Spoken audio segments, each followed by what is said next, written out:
Boa noite a todas, a todos. Eu sou Michel Torres, falo aqui em nome da direção do SINT-FRJ e também essa live é uma live que está sendo transmitida nacionalmente pelo Sinasef Nacional.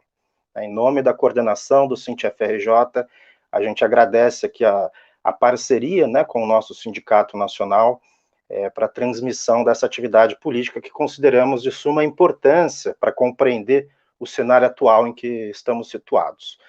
A live de hoje tem como principal tema qual cenário teremos após, né, as decisões de Fachin no que diz respeito às condenações de Lula na Lava Jato, né, o que é que muda do ponto de vista de qualitativo no cenário, na correlação de forças, o impacto que isso tem para a mobilização popular, para a esquerda que está numa fase de reorganização, para a disputa eleitoral no ponto de vista 2022, né?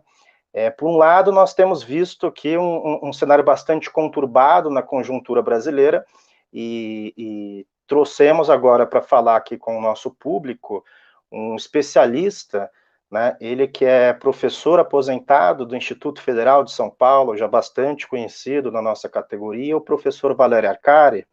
Vou colocar aqui para a gente. Boa noite, Valério, seja muito bem-vindo. Boa noite.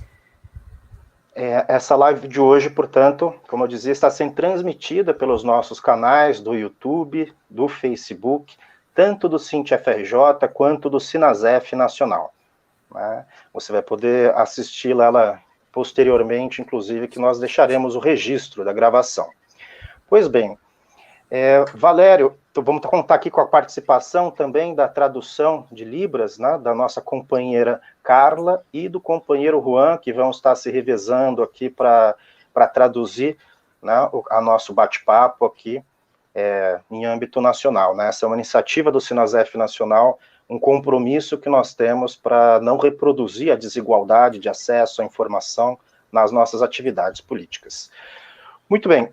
Valério, nós tivemos recentemente, aliás, viver no Brasil não é para principiantes, né? O que nós temos visto insistentemente tem sido um conjunto de mudanças, né, de conjuntura no cenário político nos últimos anos, em particular na conjuntura do governo Bolsonaro, e em especial, né, a gente está querendo discutir em especial dentro dessa conjuntura qual que é o impacto, qual será esse novo cenário, né, à medida em que Lula se vê a partir de uma decisão que foi feita na segunda-feira passada, no dia 8 de março, do Fachin, que anula os julgamentos do Lula no que diz respeito ao Lava Jato, possibilitando, portanto, a ser eventual candidato para as eleições de 2022, pelo menos por enquanto, né?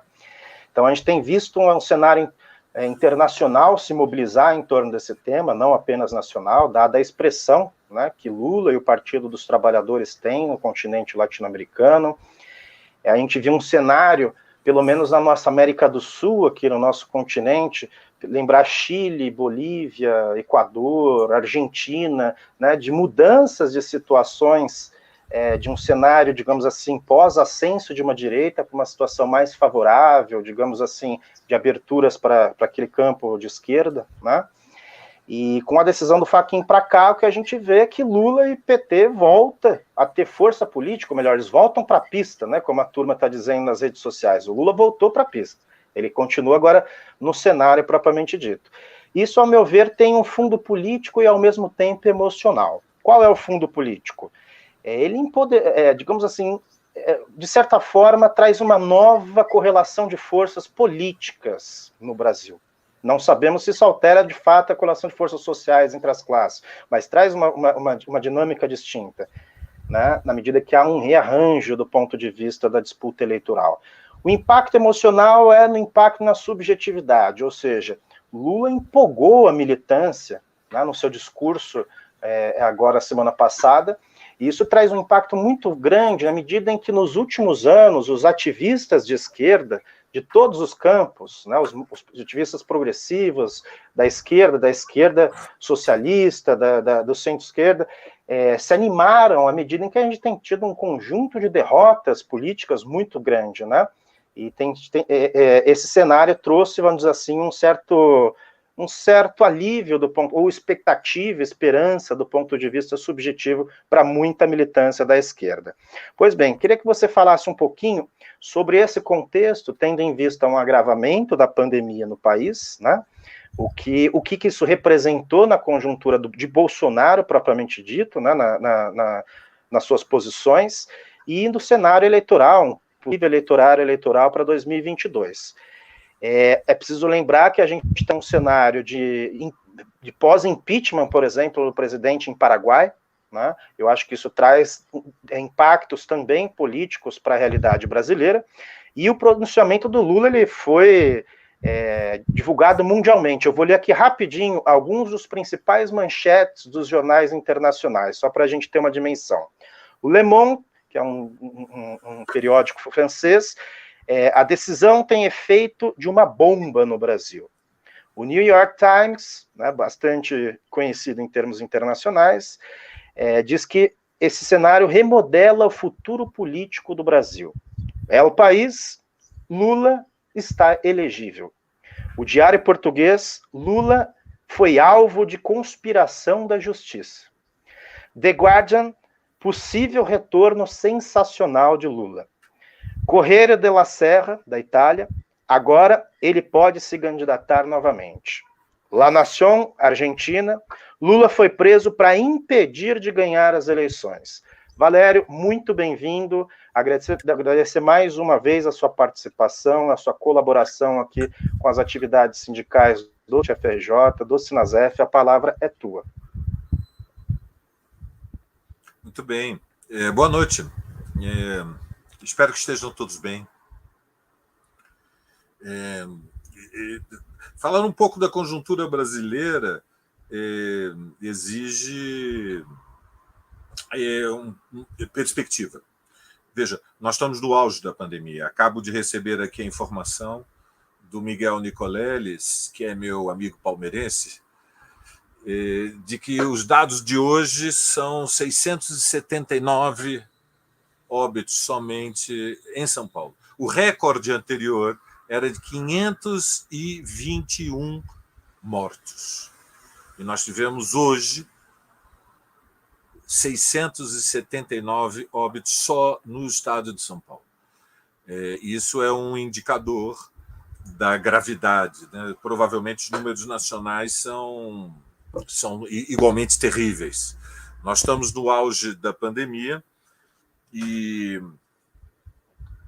só agora o Bolsonaro resolveu substituir o general Pesadelo, né? O Pazuello. É um pesadelo, Pazuello, que estava há muitos meses à frente do Ministério da Saúde. O Ministério da Saúde se transformou no ministério mais importante do governo Bolsonaro por razões evidentes. E é nesse contexto da tragédia da pandemia e da incapacidade do governo federal de ter uma estratégia sanitária com um mínimo de responsabilidade, planejamento, racionalidade, que nós temos que avaliar o novo momento da conjuntura que foi aberto pela decisão do Fachin, por enquanto uma decisão provisória, porque é uma decisão unilateral, monocrática, como dizem, de um dos ministros do Supremo Tribunal Federal, e que fundamentalmente transfere o foro do julgamento do Lula da 13ª Vara de Curitiba para Brasília. Significa que todos estes processos, fundamentalmente as duas condenações, seja a condenação do triplex do Guarujá, seja do sítio de Atibaia, vai ter que ser reiniciado o processo. É uma decisão provisória, já ficou claro que o Fachin vai recorrer ao plenário do Supremo, e já está claro também que o Fux aceita, portanto vai haver um novo julgamento. Mas eu arriscaria dizer que é improvável que ocorra, que seja derrubada a decisão liminar do Fachin. Portanto, estamos de fato diante de um novo momento da conjuntura, porque a possibilidade do Lula ser candidato à presidência em 2022 transforma, como você disse, Michel, a relação política de forças no Brasil. A relação política de forças é a avaliação de quais são as posições respectivas, recíprocas, que são ocupadas na luta política pelas diferentes instituições e pelos partidos políticos. É uma luta, essencialmente uma luta na superestrutura da sociedade. Ela tem uma relação com a relação social de força, ela tem uma relação com quais são as posições que as classes na estrutura da sociedade mantêm umas em relação às outras. A grande maioria daqueles que nos escutam não estão familiarizados com este método, que são duas réguas. Uma régua é uma forma de fazer uma medição. E quando nós pensamos a realidade política, nós devemos utilizar métodos da ciência para interpretar a realidade que nos cerca. Senão ficamos, evidentemente, prisioneiros de uma percepção míope dos acontecimentos. Eles aparentemente se desenvolvem sem um fio de coesão, sem um fio de continuidade. Nós estamos todos os dias sob o impacto de muitos fatos, que são como os relâmpagos, raios e trovões que incidem na nossa consciência. E a única maneira de encontrar uma chave de explicação para os fatos é através de um método. Para os marxistas, o método é a interpretação da realidade em diferentes graus de abstração. Então, primeiro nós olhamos para a situação em que estão as classes e depois olhamos para a situação das representações de classe. Olhamos primeiro para a estrutura e depois para a superestrutura. E tentamos encontrar quais são as sintonias e as dessincronias que existem nessas duas dimensões da realidade. Essencialmente, o que nós temos no Brasil é uma situação reacionária. Ou seja, os trabalhadores, o povo, as mulheres, os negros, a juventude, os LGBTs, os movimentos ambientais, os movimentos por direitos humanos, todas aquelas forças sociais que aspiram a uma transformação progressiva da sociedade brasileira, acumulamos derrotas sucessivas ao longo dos últimos 5 anos. E estamos diante de uma ofensiva da classe dominante, ou seja, o capitalismo brasileiro ele se organiza em torno de uma burguesia, ou seja, uma classe de proprietários da riqueza que decidiu, construiu um consenso, né, constituiu-se uma opinião majoritária no núcleo duro desta classe, que é necessário reposicionar o Brasil no mercado mundial, e que surgiu uma oportunidade com a elevação das contradições, dos antagonismos entre os Estados Unidos e a China, surgiu uma oportunidade para que o Brasil tenha acesso a financiamento externo para o seu crescimento. E, fundamentalmente, a burguesia brasileira, desde 2014, 2015, 2016, ela chegou à conclusão que essa oportunidade não pode ser perdida, e este foi o fator decisivo que explica o impeachment da Dilma. Todas as relações que o PT manteve com os partidos de aluguel do Centrão, com o MDB, todos os escândalos de corrupção, tudo isso foi instrumentalizado pela Lava Jato para derrubar o governo Dilma e abrir o caminho para este reposicionamento do Brasil no mercado mundial. E a estratégia central é atrair dólares, é criar condições para que o enorme entesouramento, a enorme massa de capitais que existem disponíveis no mundo em busca de valorização, em busca de acumulação de lucros, decida se dirigir para o Brasil, e uma parte do que é para a China poderia, nessa perspectiva, vir para o Brasil. Mas para isso seriam necessárias reformas. que são, na verdade, contra-reformas. E a principal delas é reduzir o custo do Estado. Por quê? Porque o regime democrático, depois de 35 anos, ele abriu o caminho para uma luta social por mais verbas para a educação, mais verbas para a construção de habitações populares, mais verbas para a saúde pública, mais dinheiro para o SUS, maior rede de seguridade social. E houve um lento, tímido, fraco processo de pequenas reformas. Porém, no contexto do que é a localização do Brasil no mundo, o Brasil está na periferia, o Brasil não se relaciona de igual para igual com os Estados Unidos, com a União Europeia e com o Japão. Somos um país periférico, portanto, somos um país que tem uma enorme demanda de capitais.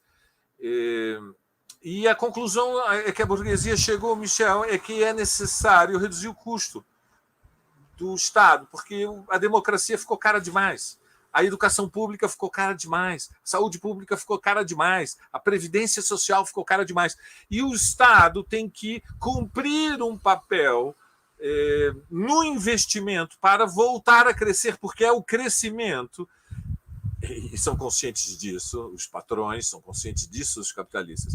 O crescimento é o fator historicamente mais importante, manutenção da coesão social.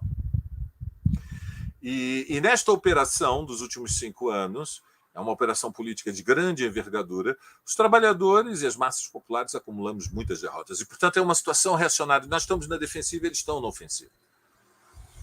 Esta situação mais de fundo, Michel, não se alterou.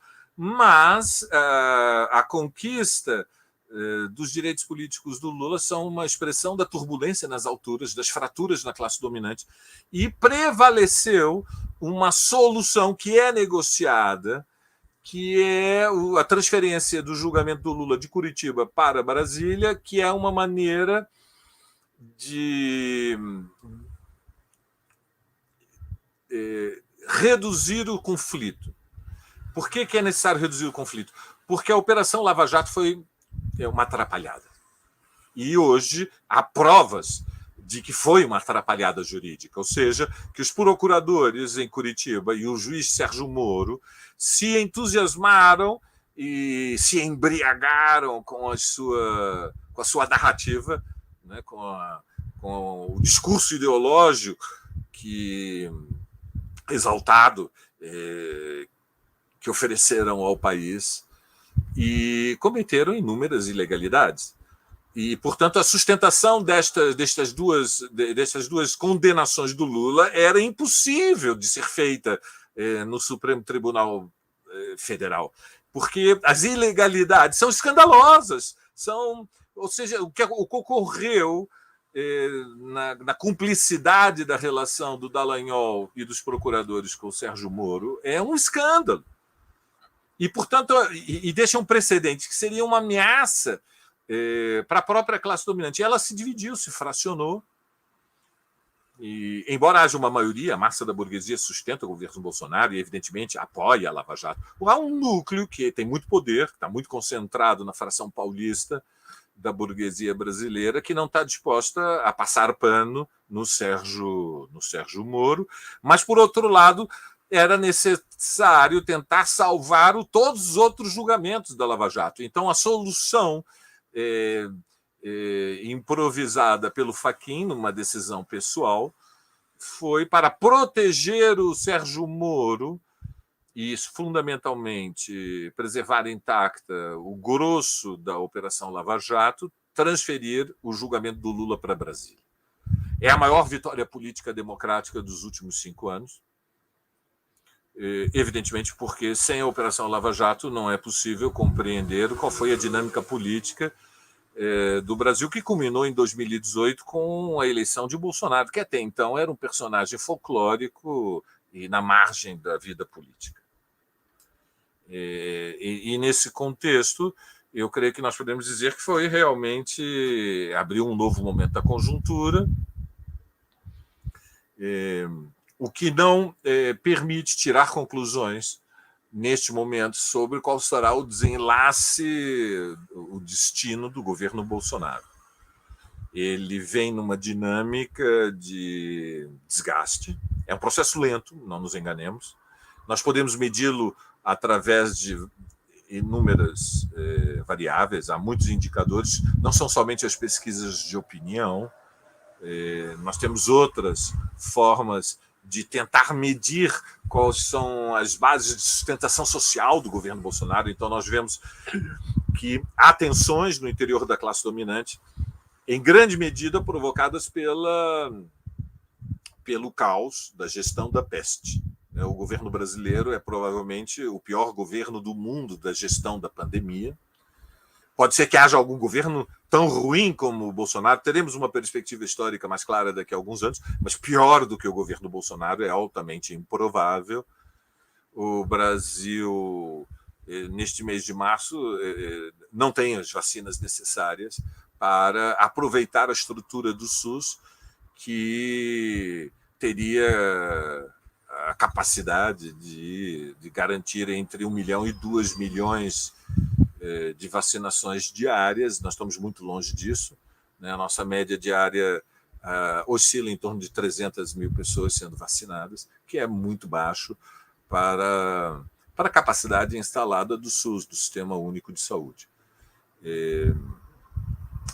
Eu creio que nós assistimos ao longo desta última semana que nós podemos chamar uma certa onda de entusiasmo, talvez até uma explosão, na base social da esquerda. E estou falando dos metalúrgicos, estou falando dos petroleiros, estou falando dos bancários, dos professores, estou falando dos estudantes, e também nas camadas populares, e nos novos movimentos sociais da nova geração, o movimento de mulheres, o movimento negro. Há uma onda de entusiasmo, porque a perspectiva de um segundo mandato do Bolsonaro é um horizonte de horror.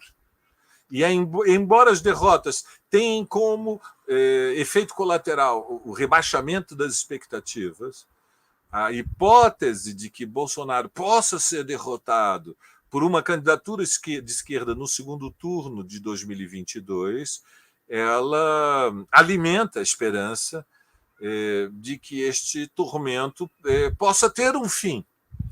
Ficou muito mais difícil o impeachment do Bolsonaro depois da eleição do Arthur Lira e do Pacheco para a presidência da Câmara e para a presidência do Senado, e todos compreendem que a blindagem do governo Bolsonaro, né, a estrutura de defesa, a primeira linha de defesa do governo Bolsonaro dentro do Congresso Nacional saiu muito fortalecida com esse desfecho, né? E, portanto, o impacto da liberdade do Lula foi muito significativo. Michel?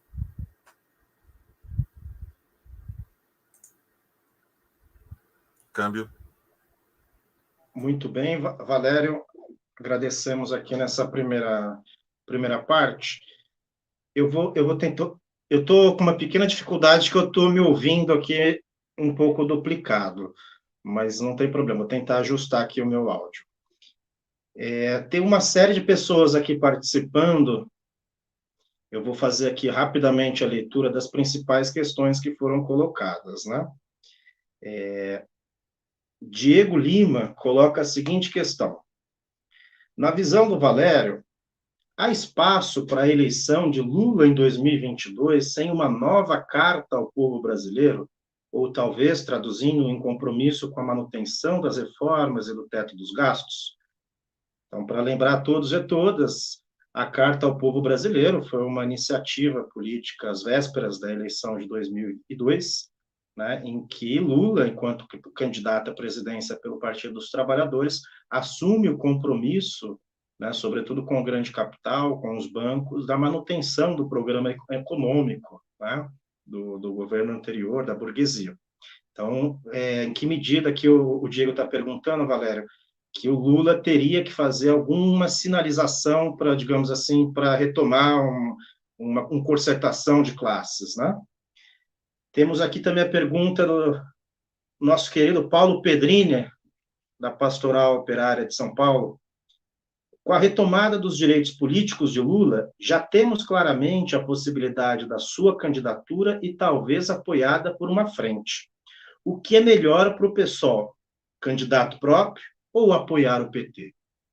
Essa é uma pergunta bastante polêmica que a gente tem ouvido bastante aí, né? O cenário eleitoral do ponto de vista 22, né? Qual é a tarefa para a esquerda de conjunto? Valério, que representa aqui da direção, né? Da resistência do PSOL, qual a sua leitura do ponto de vista da tática eleitoral nesse período? Temos aqui mais questões. Eu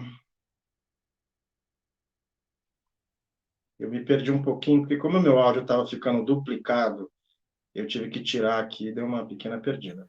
Eu posso responder estas duas, Michel, e Pode depois... sim, Juan. Fazemos assim. Beleza. Bom, a primeira pergunta... Se Lula pode vencer as eleições sem fazer uma carta palossiana, carta aos brasileiros de 2002.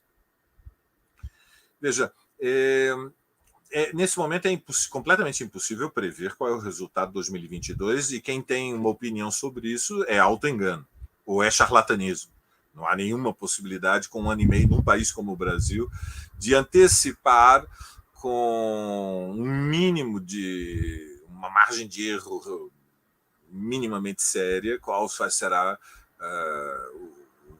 são as perspectivas eleitorais. Vejam, tudo depende de como evolui o país. O que vai acontecer no Brasil nos próximos ano e meio? Ninguém sabe. Este é o problema.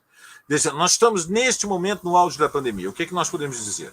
Nós podemos dizer que a média de mais de 2.000 mortos por dia vai se manter no horizonte das próximas semanas. Ou seja, todas as projeções que os epidemiologistas estão fazendo têm como referência a ideia de que até alguma coisa em torno de julho o Brasil estará entre 400 e 500 mil mortos. Os números mais conservadores, 400 mil mortos, os números mais pessimistas, 500 mil de mortos. Evidentemente, nesse contexto, não há reativação da vida econômica e social. Isso num país como o Brasil, vamos considerar alguns números para a gente ter sentido das proporções do que é que nós estamos falando. Este é um país em que nós temos oscilando entre 35 e 40 milhões de trabalhadores no setor privado com carteira de trabalho assinada. Oscilando. Já tivemos um pouco mais de 40 milhões em 2014, já tivemos um pouco menos de 35 milhões no início deste ano, mas esta é a oscilação. Mas, ao mesmo tempo, temos outros 40 milhões de pessoas que trabalham, mas que não têm carteira assinada. Destes, 10 milhões têm patrões, mas não têm carteira assinada. Nós temos 20 milhões de brasileiros que trabalham como autônomos. Nós temos 6 milhões de empregadas domésticas. Portanto, nós temos um proletariado do setor informal que é do mesmo tamanho da classe trabalhadora do setor formal. E temos que acrescentar que há algo em torno de 12 milhões de funcionários públicos nas 3 esferas. Algo próximo entre 3 e 3 milhões e meio nos estados, mais de 6 milhões nos municípios, e a menor parcela é o funcionalismo público federal. E, portanto, quando nós pensamos a situação atual, nós estamos falando de um país que teve a maior contração econômica no ano passado de toda a história desde o final da ditadura. Nós nunca tivemos um ano como foi o ano de 2020. Uma contração econômica que faz com que o desemprego oficial esteja acima de 14 milhões de pessoas. E nós temos que acrescentar, pelo fato de que a metodologia que faz a aferição do desemprego só considera desempregados aqueles que, na semana em que foi feita a pesquisa, saíram à procura de um emprego, nós temos que considerar que há algo em torno entre 25 e 30 milhões de pessoas que estão desalentadas ou que têm um trabalho muito parcial, que gostaria de trabalhar mais. E veja, isto para uma população economicamente ativa de 105 milhões e para uma força de trabalho disponível estimada em 160 milhões. Então, estes números, eu sei que eles são números grandes, mas eles são muito importantes para a gente ter sentido das proporções quando falamos da crise econômica e social. nós estamos falando de um país, a projeção dos especialistas é que aqueles que estarão em condições de insegurança alimentar, ou seja, vão passar fome, são subnutridos e não vão conseguir fazer 3, 4 refeições diárias, vão sentir a fome, tende a pular de 10 para 20 milhões nos próximos 2 meses. Essas condições objetivas sugerem desgaste do governo Bolsonaro. Mas, por outro lado, nós temos que considerar que o desgaste é lento, porque as pesquisas de opinião demonstram que ainda há 30% da população, muito concentrada de São Paulo para o sul, concentrada na população masculina, concentrada na população mais idosa, e com um percentual qualitativamente mais elevado entre aqueles que abraçam uma fé evangélica. Mas, se considerarmos de conjunto a nação, mesmo ponderando que o bolsonarismo é menos influente entre as mulheres, é menos influente entre os trabalhadores manuais, é menos influente no Nordeste, ainda assim nós estamos falando de uma base social que garante que Bolsonaro, mesmo falando os absurdos diários, disputa com viabilidade um lugar no segundo turno em 2022. Então, é nesse contexto que nós temos que pensar qual é a estratégia da esquerda. A estratégia da esquerda não pode ser outra senão a derrota de Bolsonaro. Ou seja, todas as táticas têm que estar subordinadas a uma estratégia. A estratégia é derrotar Bolsonaro. O ideal seria derrotar Bolsonaro antes das eleições de 2022, derrotá-lo através das mobilizações de massa. Mas as condições da pandemia, entre outros fatores, não é o único, mas as condições da pandemia não permitem mobilizações de massas. Oxalá pudéssemos sair para as ruas como a minha geração saiu em 84 nas diretas contra o governo Figueiredo e pelo fim da ditadura militar. Oxalá pudéssemos sair às ruas como saímos em 92 contra o governo Collor. Oxalá que pudéssemos sair às ruas, mesmo na forma desorganizada, confusa, acéfala, sem nenhum programa unificado, nas jornadas de junho de 2013. Mas nós não podemos sair às ruas. Nós não podemos sair às ruas porque a única atitude lúcida, responsável, séria, diante da gravidade da pandemia é o confinamento. E o confinamento só permite a nossa mobilização através das redes sociais. Aqui nas redes sociais, evidentemente, nós temos que ser muito ativos. E todos os dias temos que explicar, argumentar por que é necessário o fim do governo Bolsonaro. Não ocorrendo o impeachment, que é a melhor hipótese, e deve ser a nossa aposta, assim que recuperarmos as condições de aglomeração, não sabemos quando serão, né? Infelizmente, os epidemiologistas também projetam que é muito difícil que o Brasil alcance a chamada imunidade coletiva, imunidade de grupo ou imunidade de rebanho antes de 2022, que é uma perspectiva muito sombria. Muito, muito triste. É evidente que a esquerda deve disputar a liderança da oposição, porque só há 2 candidatos que vão chegar ao segundo turno.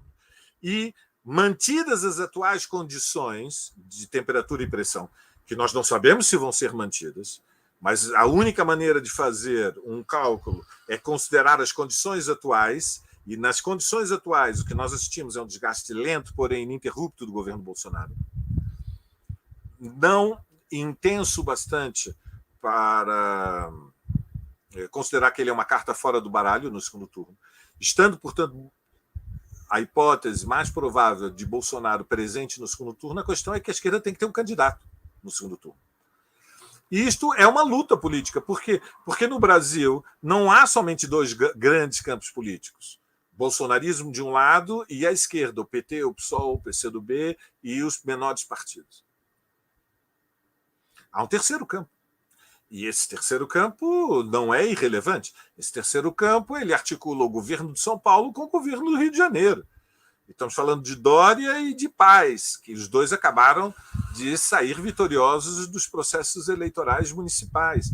Esse terceiro campo agrupa no fundamental, portanto, o MDB, o PSDB, o DEM e uma parte dos partidos de aluguel que compõem as várias alas do Centrão, embora a maioria do Centrão esteja no campo bolsonarista, e mantidas as atuais condições de pressão e temperatura, estarão na sustentação da campanha eleitoral pela reeleição de Bolsonaro.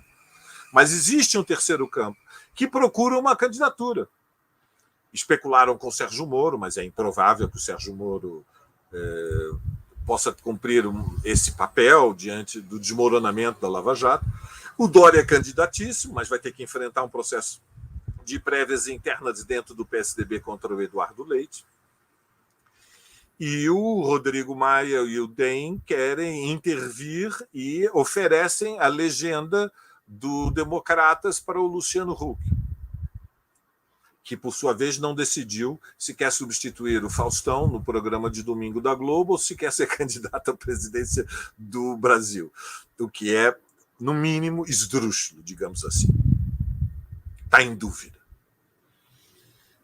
Então, é nesse contexto que eu creio que nós temos que pensar qual o caminho para uma candidatura de esquerda chegar ao segundo turno. Eu realmente não acho que as grandes massas brasileiras estejam preocupadas com o teto de gastos, meus caros. Eu compreendo que esta preocupação é a preocupação da Faria Lima, é a preocupação dos financistas, dos especuladores, dos donos do dinheiro. Conseguem arrastar setores das camadas médias acomodadas que imaginam, porque têm uma poupança de 100 ou 200 mil reais, que têm interesses na Bolsa e têm interesses a serem preservados pelo teto de gastos e que não se pode gastar tanto com a educação e não se pode gastar tanto com saúde pública. Mas o povo brasileiro, pessoal, entre palmeirenses e corintianos, entre flamenguistas e vascaínos, há um consenso de que o dinheiro público deve estar ao serviço dos interesses da maioria, não da minoria.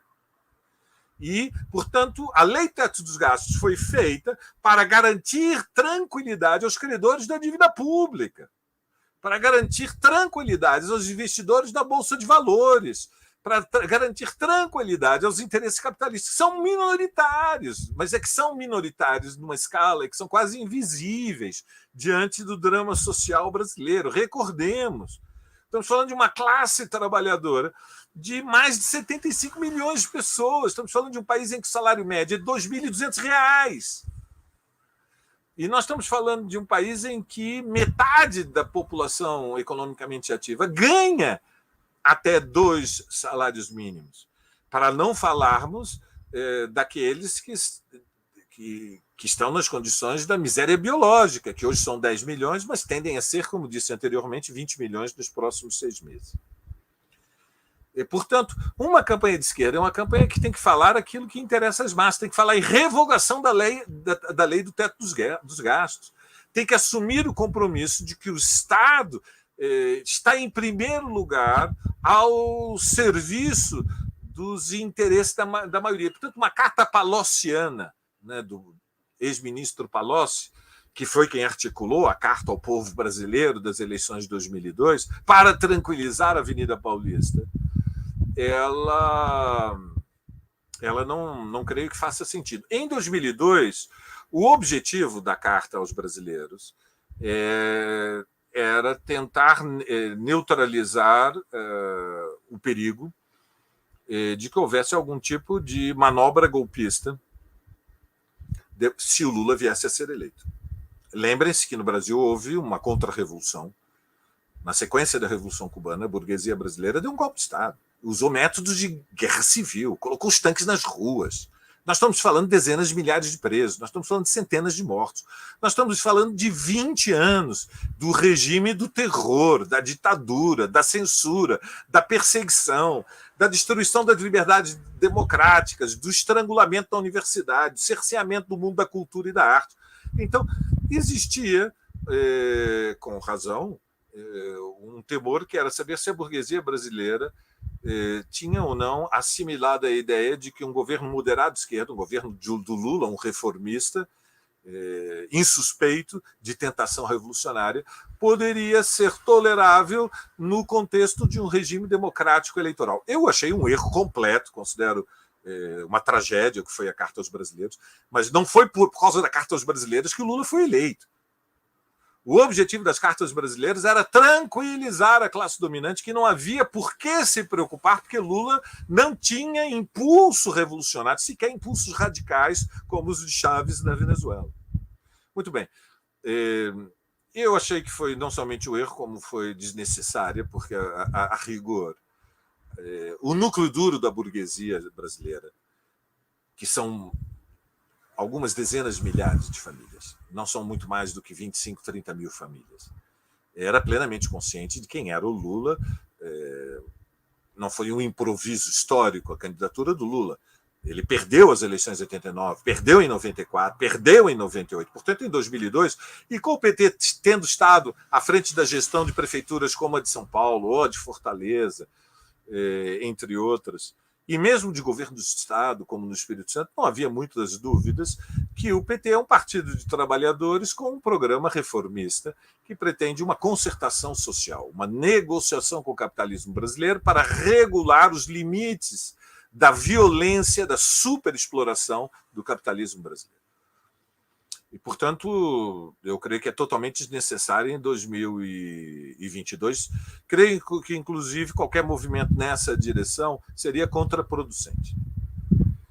Porque a questão central é que a esquerda, para chegar ao segundo turno, tem que falar, em primeiro lugar, aos trabalhadores, ao povo, à juventude, às mulheres, aos negros. Tem que falar às massas populares. E tem que dialogar também com os setores médios.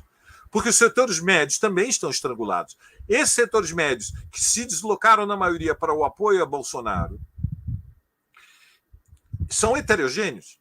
Existe uma pequena burguesia proprietária, com níveis de instrução, sejamos claros, muito baixos, muito reacionária, muito racista, delirantemente homofóbica, febrilmente anticomunista, com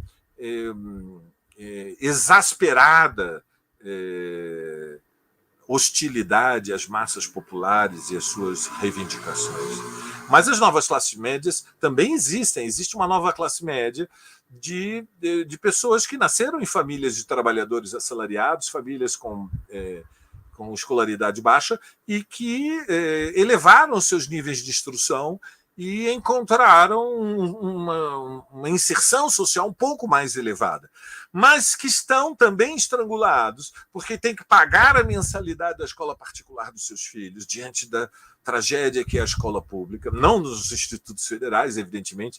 As famílias de classe média, quando os seus filhos entram nos institutos federais, ficam felizes da vida, mas a tragédia que é a situação da escola pública nas redes municipais e mesmo nas redes estaduais, tem que pagar as mensalidades dos planos de saúde, tem que pagar planos de previdência privada complementares, porque o teto da previdência social no Brasil é muito baixo, e que sofre com a pressão inflacionária. A pressão inflacionária atinge mais duramente a classe trabalhadora, os setores mais pauperizados, os pobres, mas atinge também os setores médios. E, portanto, a esquerda tem que falar também dialogar com os setores médios e defender que a escola pública pode se transformar no Brasil numa escola pública de qualidade como aquela que existe, e gratuita, como aquela que existe nos países centrais. Que isto não é impossível, está ao nosso alcance. Está ao nosso alcance vitalizar o SUS. Está ao nosso alcance garantir que os hospitais, que a assistência, que as UPAs sejam atrativas também para as camadas médias e finalmente, tem que responder também ao tema da segurança, que atormenta e tortura a mente das camadas médias. Não há solução militar para o comércio de drogas no Brasil. A legalização já se iniciou através da legalização da maconha nos Estados Unidos, no Uruguai. O Brasil não pode ficar para trás, agora é na Colômbia. Nós temos que avançar na descriminalização do consumo de drogas. Compreender que na sociedade contemporânea as pessoas têm muitas dores, as pessoas sofrem. E tem dores materiais, e tem sofrimento psíquico, tem sofrimento emocional. E uma parte grande da população, não só para entretenimento e desfrute, utiliza produtos químicos estimuladores para encontrar compensações psíquicas. Eu creio, então, que não é necessário uma carta aos brasileiros, seria um grave erro. A segunda pergunta, se o Lula terá o apoio do PSOL, que é feita pelo Paulinho Pedrini. Depende, Paulinho, pode ser. O Diretório Nacional do PSOL reuniu nesse fim de semana e defendeu e aprovou uma resolução que é pela unidade da esquerda na luta contra o Bolsonaro. Mas depende, primeiro, não do PSOL, depende do PT. Não do PSOL. Se tiver carta aos brasileiros, fica difícil, Paulo. Paulinho, se a sinalização da candidatura do PT for para tranquilizar a Avenida Paulista e não para entusiasmar, eu diria até mais, incendiar, Paulinho, inflamar a consciência da juventude, dos trabalhadores, das mulheres, dos movimentos negros, de que é possível derrotar a extrema-direita, que o Brasil não precisa se transformar num flagelo mundial, que é possível uma transformação social do Brasil apoiado nas maiorias populares. Terá o apoio do PSOL. Mas aí temos que discutir o quê? Revogação da lei do teto dos gastos. Reversão da reforma, da contra-reforma da Previdência. Reversão da contra-reforma da Previdência. Enterrar o projeto da reforma administrativa do governo, que tem, como todos sabemos, muito apoio, se não tiver claramente a maioria dentro do Congresso Nacional. Significa que nós vamos ter que rediscutir o desmantelamento da Petrobras. Nós queremos empresas estatais que têm importância estratégica poderosas no Brasil.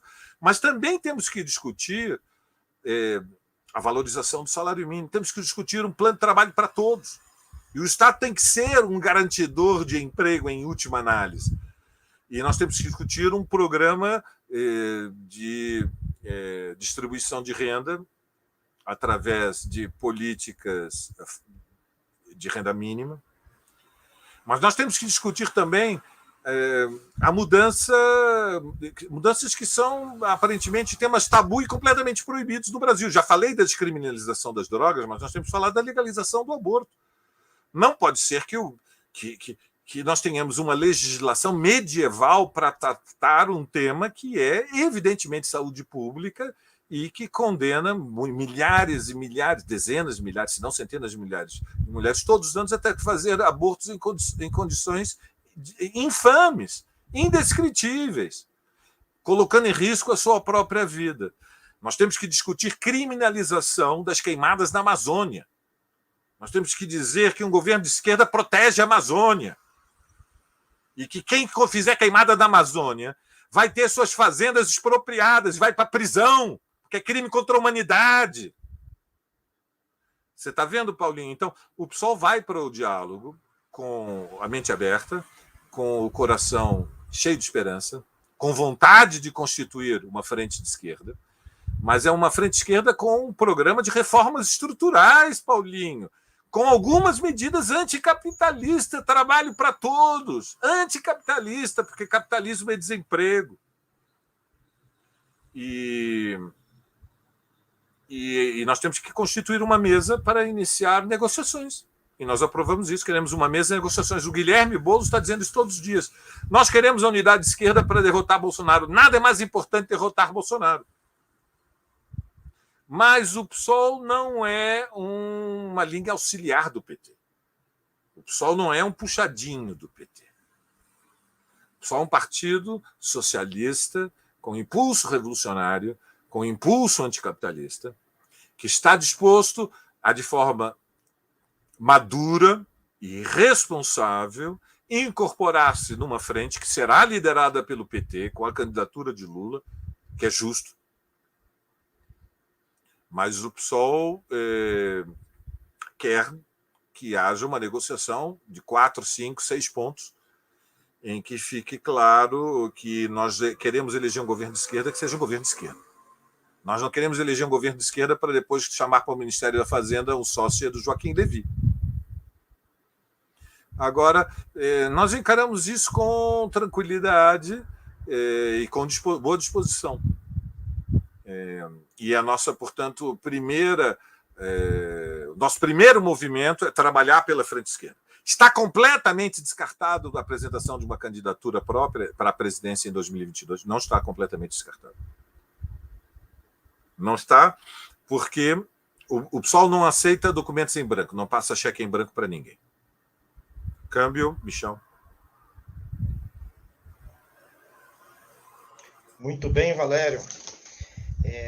Última rodadinha aqui. Deve ter algumas questões que foram colocadas. Antes de passar aqui as questões para o Valério, lembrar a todos e a todas que nos assistem, para curtir o nosso canal do Cintia FRJ aqui no YouTube, a nossa página no Facebook, para fortalecer mais iniciativas como essas, que servem tanto para a nossa categoria, para a nossa base do IFRJ, para a nossa base da rede federal, quanto conjunto da classe trabalhadora brasileira. É importante que tenhamos iniciativas das entidades sindicais para debates amplos, para além do corporativismo, e também que foquem neles também, é verdade. O segundo informe importante, aproveitar aqui a boa audiência da live, que nós estamos constituindo em âmbito nacional, no campo da educação, uma frente nacional em defesa de um PNLD democrático, um programa Programa Nacional dos Livros Didáticos, democrático, em oposição, portanto, à imposição autoritária, totalmente aviltante na educação pública, como tem sido a proposta de Bolsonaro. Essa frente foi constituída semana passada. Nessa sexta-feira, agora, nós teremos uma live da Frente Nacional, que particularmente eu também estou compondo a coordenação nacional, uma live de lançamento da frente, fazer uma batalha no conjunto das ideias para que a gente ganhe essa política e reverta a imposição do governo federal de Jair Bolsonaro. Então, a live vai ser nessa sexta-feira, às 19 horas, uma série de convidados especiais, estamos chamando para isso. O professor Gaudêncio Frigoto já se posicionou favorável à nossa frente, não vai poder participar dessa live, mas estará numa segunda live. Fernando Pena estará presente nessa sexta-feira, Marise Ramos, enfim, tantos nomes importantes da educação. Faço convite aqui também para o Valério para assistir a live e também compor, participar. Tenho certeza que, dada a sua trajetória política, a sua importância, certamente vai entender a importância dessa atividade. Pois bem, temos aqui uma série de questões, Valério, que eu não vou conseguir colocar todas pelo nosso tempo. Eu só vou pincelar aqui mais ou menos o tema delas, aí você fica à vontade e, na sequência, já fazer as considerações finais, Temos uma série de questões aqui. A primeira delas, antes de passar nas questões, acho que eu gostaria de tocar em um ponto na sua fala, Valério. Em dois. A gente, nas assembleias que a gente participa, nas atividades políticas do movimento sindical e etc., nós observamos bastante uma crítica à esquerda, pelo menos uma parcela do ativismo fazendo essa crítica, de que a gente fala muito para a nossa própria bolha, para os nossos próprios iniciados, digamos assim. Você mencionou que há um curso, um reposicionamento do Brasil no mercado mundial. Não é à toa que a gente está vendo uma série de medidas de retrocessos passando a toque de caixa. E isso não tem tido resposta organizada como deveria ter a força na sociedade brasileira. E você dialoga você diz no sentido de dialogar com setores médios. Eu também não vejo o melhor momento do Brasil ultimamente do que defender a escola pública e a saúde pública nesse momento da pandemia, fortalecer o SUS. Então, acho que a gente pode ter essa função de, para além de dialogar com nossos iniciados, mas trazer outros setores também democráticos, não necessariamente da esquerda, mas que possam, por exemplo, defender questões de unidade com o nosso programa. E, ao mesmo tempo, um segundo ponto importante da sua fala, a meu ver, diz respeito às soluções, digamos assim, a saída da esquerda no que diz respeito a essa conjuntura até 2022. Por um lado, a gente não pode fazer as apostas exclusivas em eleições. Nós temos mais 1 ano e meio de governo genocida. Só agora a PEC 186 está sendo aprovada também a toque de caixa, que destrói uma série de direitos, a reforma administrativa. Hoje mesmo na CNN, o Paulo Guedes já disse que ela já está aprovada praticamente, quer dizer, Vejam o tamanho da audácia, né, desse desgoverno. Então, acho que é importante, né, que a saída à esquerda, independente de partidos, né, dos partidos, mas que aponte, de fato, para algo viável para o cenário eleitoral 2022. E é impossível, ao meu ver, digo isso por mim, né, não dialogar com o campo do lulopetismo. É impossível pensar num projeto eleitoral diante do cenário que está posto. Se fosse outro cenário, nós teríamos outra leitura, mas o cenário é Bolsonaro, né? O cenário é perverso, é continuidade de um programa perverso.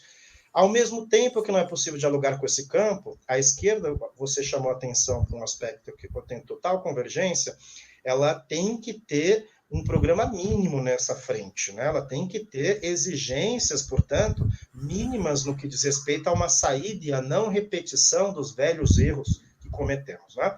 Então, nesse sentido, a sua fala aponta por aspectos importantes. Vou passar aqui para as questões. Diego diz o seguinte, cadê?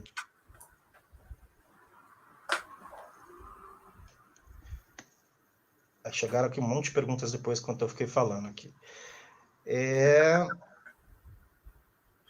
O Gileno Brito, eu não conheço por nome, deve ser provavelmente não da nossa rede. Primeiro, seria necessário o debate progressista sobre a construção de um programa desenvolvimentista e antipopular, que atenda às demandas da esquerda, que se confundem com a demanda popular. Estou certo? Tá? Temos também aqui Mário dizendo, é um texto longo, eu vou diminuir aqui. Ele está dizendo um pouco que a gente ouve bastante nas assembleias, né, de que, fazendo menção ao movimento nos Estados Unidos, que um setor da sociedade foi às ruas, e que essa ida às ruas foi importante para constratar contra a política de Trump e derrotá-lo posteriormente em termos eleitorais, Black Lives Matter e tal, né? Então, se você puder comentar se esse cenário no Brasil poderia se reproduzir diante do contexto que a gente está vivenciando, né? Ou seja, manter o isolamento social nas políticas de massas ou defender que o povo vá às ruas, né? No fundo, acho que é isso que ele está querendo dialogar aqui com a gente. Marcelo pergunta, para além das teorias conspiratórias, o Congresso aproveitou a febre do discurso de Lula para emplacar deve ser a PEC que ele está fazendo menção, 186, né? Ou seja, serviu de alguma cortina de fumaça, segundo o que ele está dizendo aqui, para aprovar uma medida antipopular, sobretudo para o funcionalismo público. Acho que está de bom tamanho aqui essas questões, senão o Valério também vai ficar um pouco cansado e perdido com tantas questões. Valério, antes de passar para você, agradecer bastante, mais uma vez, em nome do sindicato, em nome do Sinasef, do Sinti-FRJ, sempre é um prazer ouvi-lo aqui, né? Costumo dizer que o Valério sempre é uma fonte de inspiração, você convergendo ou divergindo dele, ele nos obriga a pensar, né, de maneira dinâmica o furacão que a gente vive no calor dos acontecimentos. Então, Valério, obrigado pela sua participação. Depois das questões, pode fazer as considerações finais. Obrigado, Michel. Muito gentil pelos elogios. Todos exagerados. Não acreditem no Michel, hein? A primeira... são 3 questões. A primeira é a crítica a toda a esquerda, que a esquerda fala para dentro, para si própria, fala para a sua bolha. Valério, posso só acrescentar 30 segundos? Claro. O Robson está fazendo uma questão que eu acho que seria interessante também uma posição sua. Ele está dizendo, qual a análise do Ciro Gomes? É possível dialogar com o campo do PDT? Certo. Bom, então, a primeira questão falamos para nós mesmos. Bom, aqui há vários níveis nesta... Isto é um grande problema. Então, quando um problema é muito grande, devemos dividi-lo em partes. Primeiro, há uma enorme ansiedade quando nós estamos em assembleias, quando nós estamos, enfim, nos locais de trabalho, nos locais de estudo, até nos locais de moradia, nas ruas em que vivemos, nas casas, nos prédios. Quando nós estamos em ambientes familiares ou em círculos de amigos que vêm de diferentes origens, há uma enorme preocupação de que a discussão política não produza uma fratura. No Brasil, há um trauma com esta ideia de que a política vai fraturar as famílias, vai fraturar a relação com os colegas, vai envenenar as mentes, que não é possível convívio quando há diferenças políticas. Isso leva a que haja uma demanda, a um desejo pela construção de um consenso.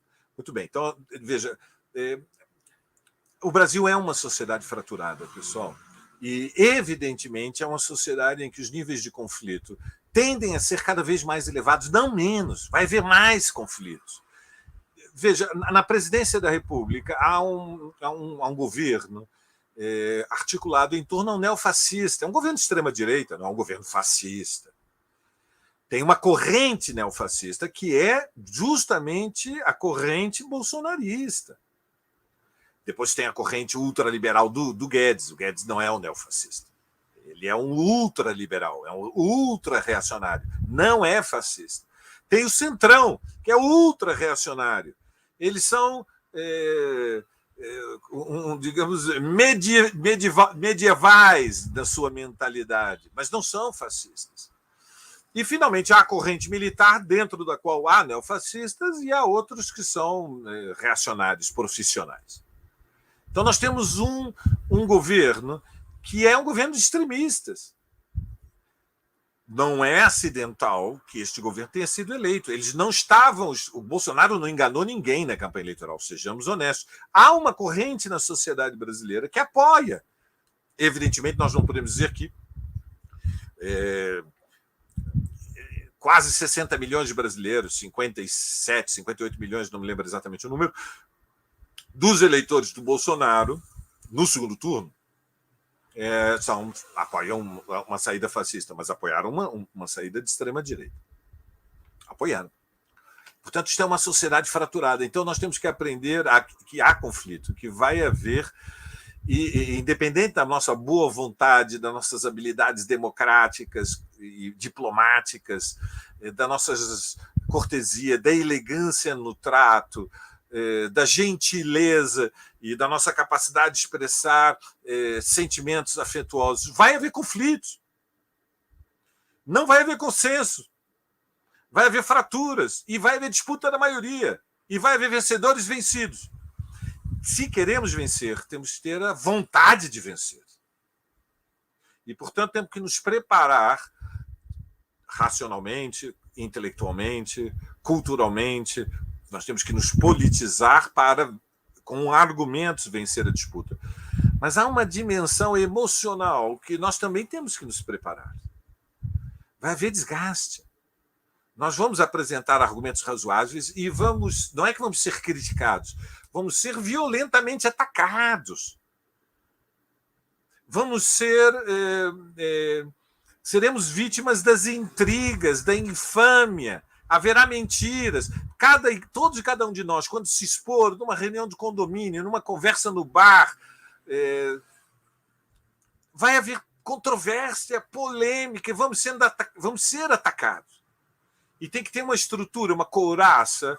Portanto, temos que construir uma reserva emocional para nos protegermos dos ataques. E não há solução que possa... Não há nenhuma solução mágica para construir o consenso. E nós vamos ter que aprender a conviver com níveis de conflito mais elevados, porque isto é o Brasil. O Brasil não é a Noruega.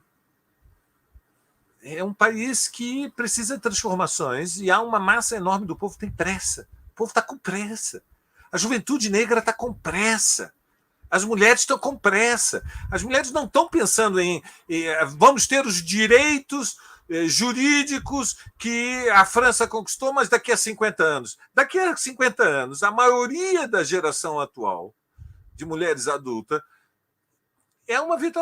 se transformaram em veteranos, envelheceram. Não querem esperar chegar a ser vovós para conquistar o direito à legalização do aborto. Nós não podemos esperar 30 anos para negociar que tem que parar as queimadas na Amazônia. Já ardeu, já foi destruída 10% da Amazônia. Tem que parar agora. E isso não se faz enquanto não forem para a cadeia algumas dezenas de criminosos que atuam ao serviço dos latifundiários, fazendo o que eles chamam a expansão da fronteira agrícola. Isso é conflito. E, portanto, o que nós temos é que elaborar um programa e encontrar uma solução entre as posições mais avançadas ou mais radicais e as posições mais moderadas. As correntes têm impulso revolucionário, as correntes têm impulso reformista. Encontrar um programa que unifica a esquerda para derrotar a extrema-direita e lutar por ele, argumentar por ele, defendê-lo nos nossos locais de trabalho. E esta é a etapa em que estamos. Evidentemente, o melhor candidato à presidência é o Lula. Ninguém tem dúvida disso. Por quê? Porque com outros candidatos nós chegamos aos setores organizados da classe trabalhadora, mas a disputa vai ser decidida nos setores desorganizados do povo. Porque em tudo na vida tem vanguarda, tem o pelotão do meio e tem a retaguarda. E nós temos uma dificuldade de chegar nos setores desorganizados do povo, seja nas cidades, seja no campo. Por quê? Porque eles estão desorganizados e é muito difícil, pelas condições de superexploração, eles se auto-organizarem. É lento o processo da auto-organização política e da politização. E o Lula faz essa ponte com mais facilidade, porque ele permite identidade de classe. E por isso o Lula é o melhor candidato. A segunda pergunta, se mesmo no auge da pandemia nós temos que convocar o povo a ir às ruas. É completo? Não devemos fazer. É puro voluntarismo. Primeiro, porque o povo não virá. Porque evidentemente, é só alguém que está muito distraído, que não compreendeu que as pessoas estão assustadas. E vejam, as pessoas do povo estão assustadas, mesmo aquelas que têm que todos os dias ir para o trabalho, pegar um ônibus, entrar no metrô, entrar num trem, entrar num transporte coletivo. Estão assustadas, as pessoas estão com medo. Tem razão para estar com medo. Esta pandemia não é a gripe anual. Nós estamos entrando no inverno com uma pandemia que tem uma taxa de letalidade que é 5, 6, 7, 8 vezes. Só vamos ter os números claros ao final da pandemia. Estamos ainda em aproximações sucessivas, mas ela é qualitativamente mais letal. A taxa de mortalidade é qualitativamente mais elevada do que uma gripe. Portanto, as pessoas não irão a mobilizações e com razão. É uma irresponsabilidade. Nós podemos fazer carreatas, mas carreatas têm um limite. Nós não vamos derrubar o governo com uma carreata. A carreata é uma cavalaria simbólica. Sem a infantaria não se derruba. Tem que colocar na rua milhões. E nós não temos como convocar uma manifestação nesta escala, nestas condições. Em primeiro lugar, porque vamos ser honestos uns com os outros, as pessoas não iriam. Não porque não haja, numa cidade como São Paulo, 1 milhão de pessoas que estão furiosos com o governo Bolsonaro, mas elas não estão dispostas a correr o risco de pegar um vírus que, eventualmente, para muitos entre elas, será fatal. Porque uma coisa é querer derrubar o governo, outra coisa é ter a disposição de se expor a um risco biológico que, eventualmente, pode ser mortal. A terceira pergunta. A PEC 186 foi aprovada na calada da noite, atingindo duramente todo o funcionalismo público, municipal, estadual, federal.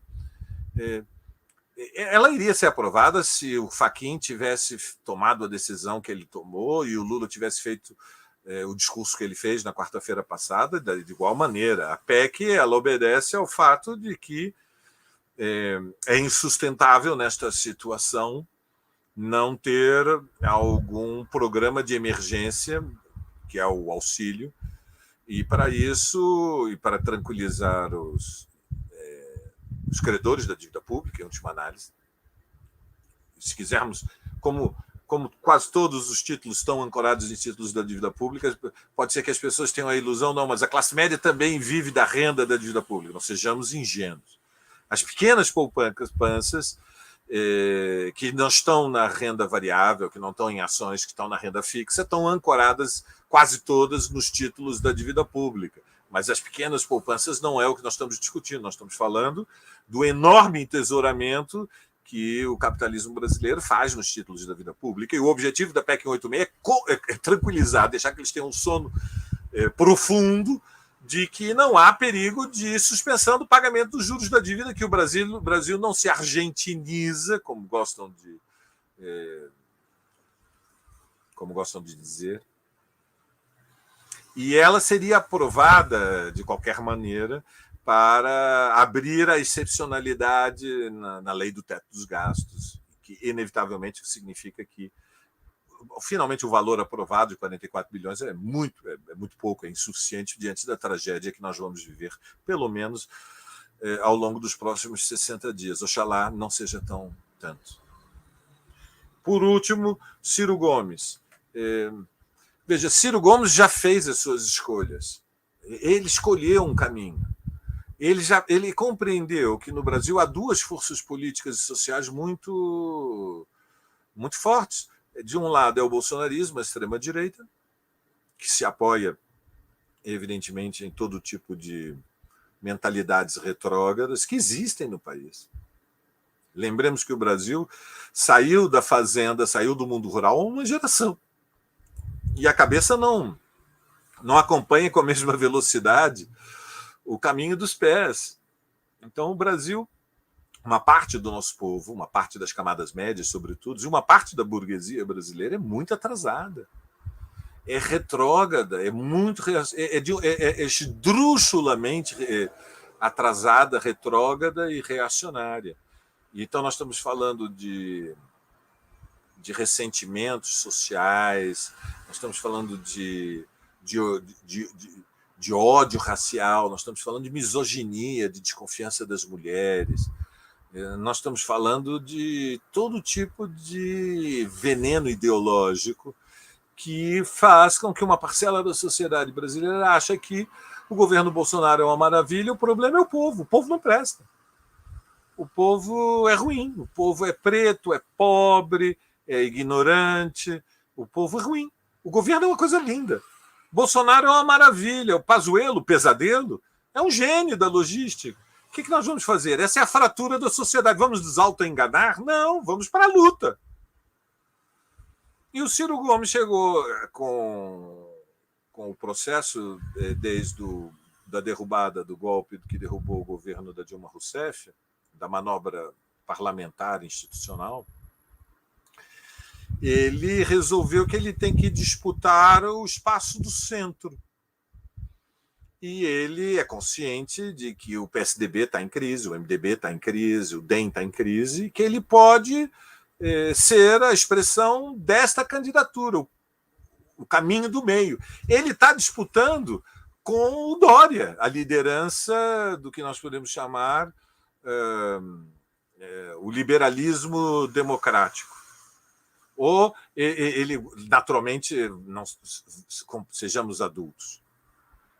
A luta política é feita frequentemente de forma dissimulada, então ele terá muito cuidado com as palavras. Ele dizerá: eu sou a favor do capitalismo, mas um capitalismo com desenvolvimentismo e responsabilidade social, mas também com responsabilidade fiscal, mas também com a social, mas também com a fiscal, mas também com a social. Ou seja, é um jogo de dissimulação que tem como objetivo abrir um caminho do meio contra a extrema-direita e contra a esquerda. O problema é que a esquerda no Brasil tem uma base social, tem uma implantação, digamos, mais estrutural. Tem uma implantação nas grandes indústrias, tem implantação em grandes fábricas. Nós estamos falando da Volkswagen Anchieta, da General Motors em São José dos Campos, nós estamos falando das refinarias, nós estamos falando das indústrias de alimentos, nós estamos falando dos professores das redes públicas, estamos falando dos bancários, nós estamos falando dos setores organizados, onde a esquerda tem autoridade política e moral. Porque houve uma ditadura e houve uma luta contra a ditadura, e quem fez essa luta foi a esquerda. São delas. Os demitidos, os perseguidos, os presos e os mortos. Há mortos. Sangue foi derramado nesta terra contra a extrema-direita, contra a ditadura militar. E o Ciro era o filho do prefeito da Arena, em Sobral, no interior do Ceará. Então, quando nós levantamos bandeiras vermelhas com maior intensidade, com maior radicalidade ou menor radicalidade, as nossas bandeiras carregam uma história que tem autoridade moral. E o Ciro sabe disso, então ele está tentando abrir o caminho do meio. Ele nunca se aproximará da esquerda. E ele vai ser um obstáculo para derrotar Bolsonaro. E, portanto, desde agora, nós temos que ser conscientes de que ele não é um potencial aliado, ele é o cavalo de Troia. E nada é mais importante que derrotar o Bolsonaro. Quem não tiver claro isso não compreendeu nada do que aconteceu nos últimos 5, 6 anos neste país. Isso significa que a esquerda não cometeu erros? Cometeu enormes erros. Eu não apoiei os governos do Lula, nem os governos da Dilma. Mas não é verdade que o PT é uma quadrilha criminosa de ladrões. Isso é uma narrativa paranoica, delirante, de mentes exaltadas, eu diria, intelectualmente doentes. Porque a corrupção no Brasil não surgiu nos governos do PT, e muito menos na Petrobras. E os partidos do Centrão, vamos dizer as coisas como são, têm uma história de corrupção que não tem comparação com a história do PT. O PT aceitou financiamento ilegal de campanhas eleitorais porque recebeu dinheiro de empreiteiras. Isto é errado. Mas não é a mesma coisa que enriquecimento ilícito. É diferente. O Lula não comprou o triplex. O Lula não era dono do sítio de Atibaia. É diferente. E quando o Ciro se associa à Lava Jato e se associa a esse tipo de denúncias, agora está se distanciando, mas se associou no passado. Ele faz uma escolha. E, evidentemente, essa escolha tem consequências que infelizmente, são irremediáveis. Eu queria agradecer a todos que tiveram a paciência de me ouvir. Espero não ter torturado demais as vossas mentes. Agradecer ao sindicato do Instituto Federal do Rio de Janeiro e a todos os meus queridos colegas que eventualmente estejam assistindo a esta sessão por esse Brasil afora. Recebam o meu abraço. Fiquem em paz, fiquem bem. Obrigado. Obrigado, Valério, mais uma vez. Lembrar você que está assistindo a gente até essa hora, na próxima quinta-feira faremos mais uma live às 16 horas, um pouquinho mais cedo do que iniciamos hoje, sobre a reforma administrativa, os impactos da PEC 186 na vida do serviço público e também de você, servidor e servidora. Para isso, a gente vai falar com a Sara Graneman, da Universidade Federal do Rio de Janeiro, e com a Laodiceia, do Instituto Federal da Paraíba, né? Duas companheiras aí de luta que pesquisam, inclusive, essa temática, que podem nos apoiar nessa luta. Obrigado, pessoal. Uma boa noite a todas e todos.